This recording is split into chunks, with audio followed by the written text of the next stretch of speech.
कहानी की शुरुआत में हम डैनबी नाम की एक लड़की को देखते हैं जो काफी परेशान सी लग रही थी। वो मन ही मन दुआ करने लगी कि बस किसी भी तरह मैं गायब हो जाऊं यहाँ से। तभी उसकी नजर एक खड्डे पर गई जिसमें बारिश का पानी भरा हुआ था। डैनबी ने पास जाकर देखा तो उसे पानी में कुछ लोग अजीब से कपड़े पहने हुए नजर आए। वो सब बारिश के लिए दुआ कर रहे थे। उन लोगों का कहना था कि पिछले 3 साल से बारिश नहीं हुई, लोग सूखेपन की वजह से मर रहे हैं। तभी अचानक से डैनबी ने उस पानी में छलांग लगा दी और वो सीधा उस जगह पहुँच गई जहाँ वो लोग बारिश की दुआ कर रहे थे। डैनबी उन सबको देखकर हैरान हो गई। उन लोगों से पूछने लगी कि तुम कोई राजा रानी वाले सीरियल की शूटिंग कर रहे हो ना? लेकिन वहाँ मौजूद राजा को उसकी हरकतें बहुत अजीब लगी। वो थोड़ा घबरा गया और गुस्से से पूछने लगा कि तुम कोई चुड़ैल तो नहीं? डैनबी ने थोड़ा घबरा कर कहा कि मैं कोई चुड़ैल विड़ैल नहीं हूँ, 12वीं क्लास में पढ़ने वाली एक बच्ची हूँ। इतने सालों में भाषा बहुत बदल जाती है। उसके बोलने के तरीके से लोगों को लगा कि शायद ये कोई जादुई मंत्र पढ़ रही है और वो लोग और भी ज्यादा डर गए। तभी कुछ सिपाहियों ने उसे तलवारों से घेर लिया। जब डैनबी को पता चला कि ये तलवारें असली हैं तो उसने बातें बनाना शुरू कर दिया, क्योंकि इस काम में तो वो माहिर है। उसने कहा कि मुझे पता है मैं यहाँ क्यों आई हूँ, ताकि मैं बारिश को यहाँ तक ला सकूँ। ये सुनते ही सब लोगों ने उसके सामने गर्दन झुका ली। उसने कहा कि ये मंत्र 50 बार दोहराना, ठीक है? और 50 बार उसकी बताई उल जलूल बात को दोहराने के बाद जैसे ही उन लोगों ने अपनी गर्दन उठाई,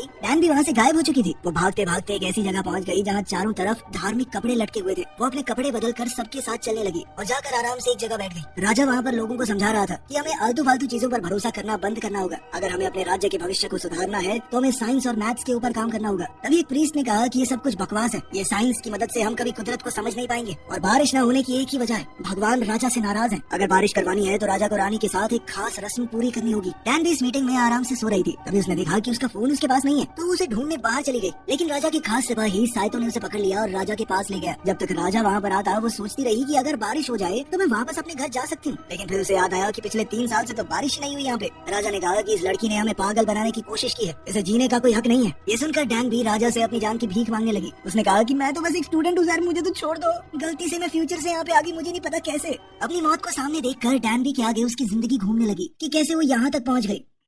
डैनबी 12वीं क्लास में पढ़ने वाली एक आम सी लड़की थी। अब बस कुछ ही दिन बचे थे जब वो यूनिवर्सिटी का एंट्रेंस एग्जाम देगी। लेकिन डैनबी बहुत ज्यादा कमजोर है मैथ्स में। वो जब भी मन लगा कि मैथ्स पढ़ने बैठती तो बस सो जाती। उसके मैथ्स के टीचर इस बात से बहुत परेशान थे। एक दिन मैथ्स टीचर ने उसे क्लास में खड़ा कर दिया और एक क्वेश्चन सॉल्व करने को कहा। लेकिन हर बार की तरह वो इस बार भी क्वेश्चन को सॉल्व नहीं कर पाई। टीचर ने गुस्से में उसे सबके सामने जलील किया। घर पहुँचने के बाद डैनबी एक अच्छे स्टूडेंट की तरह टीवी पर गाने लगाकर अपने फोन में गेम खेलने लगी। तभी उसकी माँ वहाँ आ गई और सबकी माओं की तरह उस पर ताने कसते हुए बोली कि जैसे तुझे गाने याद है ना, ऐसे पढ़ाई तो याद नहीं होती। बिल्कुल अपने बाप पर गई है, एकदम नकारा। इसके बाद थोड़े और ताने कसने के बाद डैनबी की माँ सीरियल देखने बैठ गई। अपनी माँ का सीरियल देखना डैनबी को बिल्कुल पसंद। बीच में वीडियो रोकने के लिए हम क्षमा चाहते हैं। हमारे सब्सक्राइबरों को हम बता दें, चाहे नए हो चाहे पुराने, हमारे चैनल की तरफ से हर 15 दिन में 2 सब्सक्राइबरों के रिचार्ज फ्री है।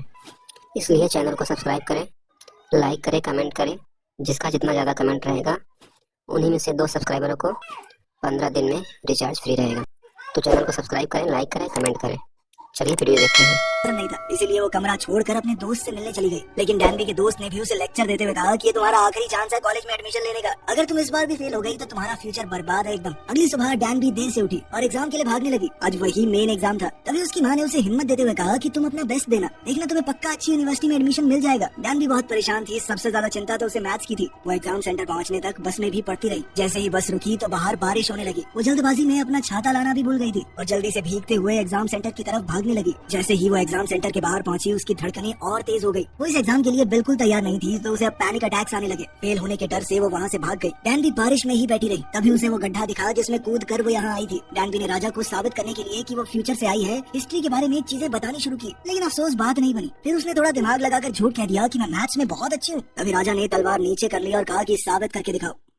राजा ने डैनबी को एक सवाल दिया हल करने के लिए। डैनबी की राइटिंग तो बहुत बेकार थी, लेकिन डायग्राम देखकर राजा समझ गया कि ये सही जवाब है और साथ ही सॉल्यूशन भी बहुत बढ़िया था। ये देखकर राजा का मुंह खुला का खुला रह गया। राजा ने कहा कि हमारे देश के बड़े से बड़े जीनियस भी इस प्रॉब्लम को सॉल्व करने के लिए 3 दिन लगाते हैं, तुमने 1 मिनट के अंदर कर दिया। इसके बाद तो सब लोग डैनबी को ऐसे देख रहे थे मानो वो कोई बहुत बड़ी जीनियस हो, जबकि जिस समय से डैनबी आई थी वहाँ तो वो एकदम नालायक थी। लेकिन इस समय में बाकी सब तो दूसरी क्लास की मैथ्स में फंसे पड़े हैं। अब राजा ने डैनबी को एक ऑफर दिया, अगर तुम हमारे लोगों को मैथ्स सिखाओ तो बदले में मैं तुम्हें घर भेजने का वादा करता हूँ। डैनबी के पास कोई चारा तो था नहीं, तो वो मान गई। उसका पहला स्टूडेंट खुद राजा है। साथ ही राजा ने उससे कहा कि अब से तुम्हें एक लड़का बन के यहाँ रहना होगा, क्योंकि तुम चाहे जिस मर्जी समय से आई हो, इस जमाने में लड़कियाँ टीचर नहीं होती। डैनबी ये जानकर चौंक गई कि राजा को काउंटिंग तक नहीं आती। डैनबी ने राजा को सिखाने की शुरुआत बेसिक से की। पहले नंबर, फिर प्लस माइनस मल्टीप्लाई वगैरह वगैरह। कुछ दिनों में राजा का मैथ्स का टेस्ट होने वाला था। दरअसल राजा ने एक दूसरे देश के आदमी से शर्त लगा रखी थी और वो कॉन्टेस्ट कुछ ही दिन में होने वाला था। राजा ने कहा कि अगर मैं हारा तो सजा तुम्हें मिलेगी। इसलिए डैनबी बेचारी डर के मारे राजा को पूरी लगन के साथ पढ़ा रही थी। ऊपर से साइंस साइतो पीछे बैठा प्यारी सी धुन बजा रहा था ताकि राजा का पढ़ाई में बेहतर ध्यान लगे। राजा को सीखने में बहुत टाइम लग रहा था तो डैनबी ने गुस्सा होकर राजा के माथे पे थप्पड़ जड़ दिया, जिसके लिए साइतो ने तुरंत उसके ऊपर तलवार तान दी, क्योंकि राजा को तो बिना उनकी मर्जी के छूना ही बहुत बड़ा गुनाह था। उसने तो माथे पे चमाट दे दिया, मगर राजा ने उन्हें रोक दिया।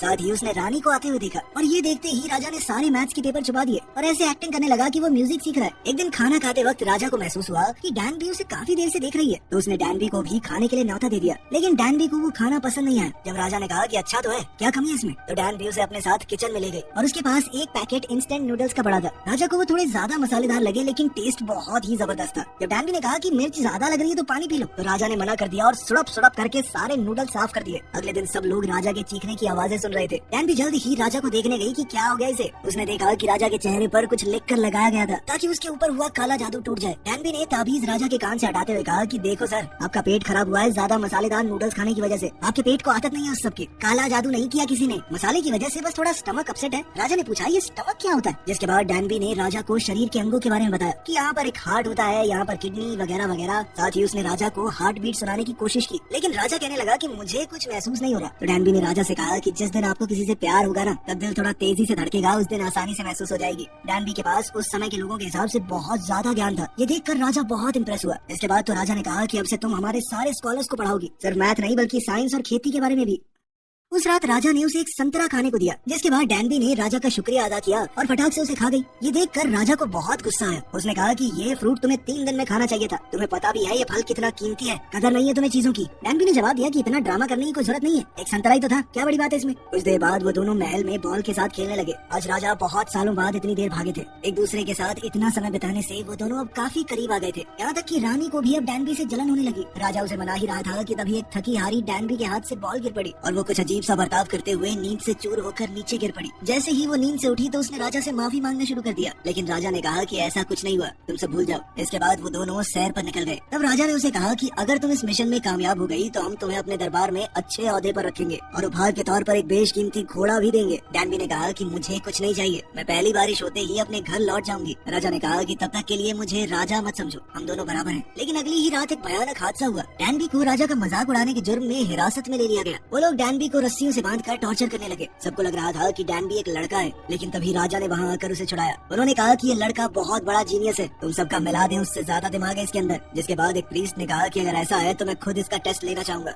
सुनो लड़के, तुम्हारे पास 2 हफ्ते, अगर 2 हफ्तों में तुमने बारिश नहीं करवाई तो तुम्हारी जान ले लेंगे हम। लेकिन डैनबी ने हार नहीं मानी और दिन रात हर चीज का हिसाब लगाती रही। वो हवा में नमी का हिसाब लगाकर ये प्रेडिक्ट करना चाहती थी कि आखिर बारिश कब होगी। उसने देखा कि नमी ठीक ठाक हो चुकी है, जल्द ही बारिश होगी और कुछ दिन बाद सच में बारिश होने लगी। डैनबी के दिल में खुशी की लहर दौड़ पड़ी। डैनबी ने वैसा ही एक गड्ढा देखा जिसमें से होते हुए वो यहाँ आई थी। वो चाहती तो यहाँ से जा सकती थी, पर अब वो यहाँ से बिना राजा का काम पूरा किए नहीं जाना चाहती थी। उसने बारिश के पानी को मापने और स्टोर करने का तरीका बनाया था। तभी राजा को याद आया कि डैनबी तो पहली बारिश में चली जाएगी। वो भागते हुए डैनबी के घर के पास पहुँचा। वहाँ राजा ने देखा कि डैनबी एक जगह खड़ी रो रही थी। राजा उसकी मेहनत को देखकर बेहद खुश था। उसने डैनबी का हाथ अपने दिल पर लगाया, जो कि अब जोरों से धड़क रहा था, जिसका मतलब साफ था कि राजा उसे चाहने लगा था।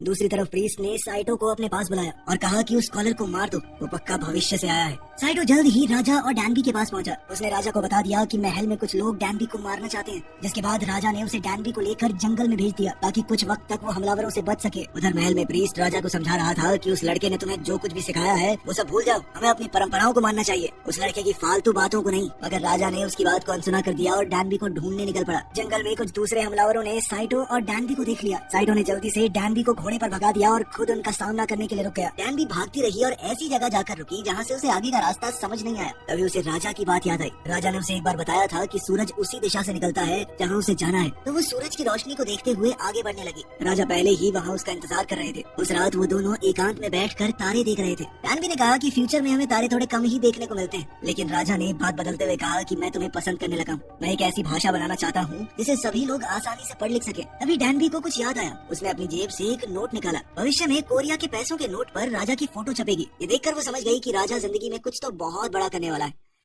खैर अगले दिन जब वो उठी तो कुछ लोग डैनबी को दुल्हन की तरह सजाने लगे। उसे कुछ भी समझ नहीं आ रहा था कि उसके साथ क्या होने वाला है। दरअसल ये राजा की माँ के कहने पर हो रहा था। उन्होंने राजा और डैनबी को साथ में देख लिया था और राजा रानी के साथ साथ कई और भी लड़कियों को महल में रख सकता है। फिर बताया गया कि उसे तैयार किया जा रहा है और अब वो राजा की पहली प्रेमिका बन जाएगी। डैनबी ये सुनते ही डर के मारे उन पागलों से दूर भाग गई। एक नौकर ने राजा को बताया कि डैनबी भाग गई है, जिसके बाद राजा गुस्से में उसे ढूंढने लगा। आखिरकार जब उसे डैनबी मिली तो राजा उसका हाथ पकड़कर उसे खींचता हुआ अपने बेडरूम में ले गया। डैनबी खुद को बचाने लगी। तुमने तो कहा था कि हम बस दोस्त बन के रहेंगे, मैं अभी सिर्फ 19 साल की हूँ, ठीक है, जोर जबरदस्ती मत करना मेरे साथ। ये सुनकर राजा ने कहा कि हाँ तो बड़ी हो तो गई हो, 3 साल हो गए तुम्हें बालिक हुए, बच्ची नहीं हो तुम, और वैसे भी मैं तुम्हारे साथ कोई जबरदस्ती नहीं करने वाला। ये सब मेरी माँ का किया धरा है, इसमें मेरा कोई हाथ नहीं है, लेकिन अभी हमें यहाँ साथ ही रहना होगा। बाकी सब नजर रख रहे हैं कमरे पर। अगली सुबह डैनबी म्यूजिशियन से बात करने लगी। म्यूजिशियन ने उससे पूछा कि क्या अब भी तुम वापस फ्यूचर में जाना चाहती हो। डैनबी ने कोई जवाब नहीं दिया। वो बहुत परेशान लग रही थी। उसी रात उसने दिन और महीने गिनने का अपना नया सिस्टम देखा, जिसे बनाने में उसने भी मदद की थी। इसकी मदद से उन लोगों को दिन और महीनों की सटीक जानकारी मिलेगी। इसके बाद राजा डैनबी के पास आया और उसे कुछ दिखाने के लिए ले गया, जिस पर वो काफी दिनों से काम कर रहा था।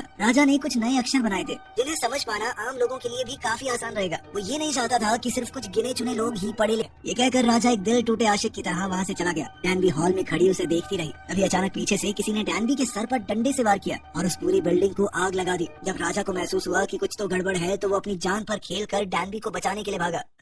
अगली सुबह राजा ने प्रीस्ट के ऊपर इल्जाम लगाया कि तुमने ही वो आग लगाई थी और डैनबी के ऊपर हमला किया है ना। लेकिन प्रीस्ट कहने लगा नहीं नहीं मैंने कुछ नहीं किया। लेकिन उसके हाथों पर अभी भी धुएं और राख के निशान थे। किसी आदमी की आवाज सुनी थी। डैनबी ने सर हिलाकर हाँ कहा। दरअसल डैनबी के बैग में एक किताब थी, उसने उसे चाकू से बचा लिया था। अब राजा गुस्से में प्रीस्ट के पास गया। तुम जानते थे कि ये सब मेरे लिए कितना मायने रखता है, फिर भी तुमने ऐसा क्यों किया। इस पर प्रीस्ट ने कहा कि अगर नई भाषा फैल गई तो युवा सोचने समझने लग जाएगा, वो अपना दिमाग लगाएंगे, हर तरफ अफरा तफरी मच जाएगी। मेरे राजा आपको राज करना मुश्किल हो जाएगा। मुझे मरने का कोई डर नहीं है, मेरी जिंदगी राजगद्दी के लिए समर्पित है। इस पर राजा ने जवाब दिया कि चाहे तुम जितना मर्जी रोक लो, मैं लोगों को तो पढ़ना लिखना सिखा कर रहूंगा। छोटी सी जिंदगी है हमारी, आगे जाकर जिस दुनिया में हम होंगे ही नहीं उससे डरना कैसा। लेकिन प्रीस्ट पर इस बात का कोई असर नहीं हुआ। वो घुटनों के बल गिर गया और कहा कि आपके मन में जो सजा आए मुझे दीजिए। खैर कुछ समय बाद बादल छा गए और हल्की बारिश होने लगी। डैनबी ने महल में सबसे अलविदा कहा। राजा ने पूछा कि क्या मैं तुम्हारे साथ दूर तक चल सकता हूँ। डैनबी ने हाँ कहा और राजा उसे अपने घोड़े पर बैठाकर एक झील के किनारे ले गया, जहाँ से वो अपने घर लौट सकती है। वो झील में कूद गई और उसने अपने आप को नीचे जाने दिया और कुछ देर बाद वो फिर से अपनी दुनिया में लौट गई।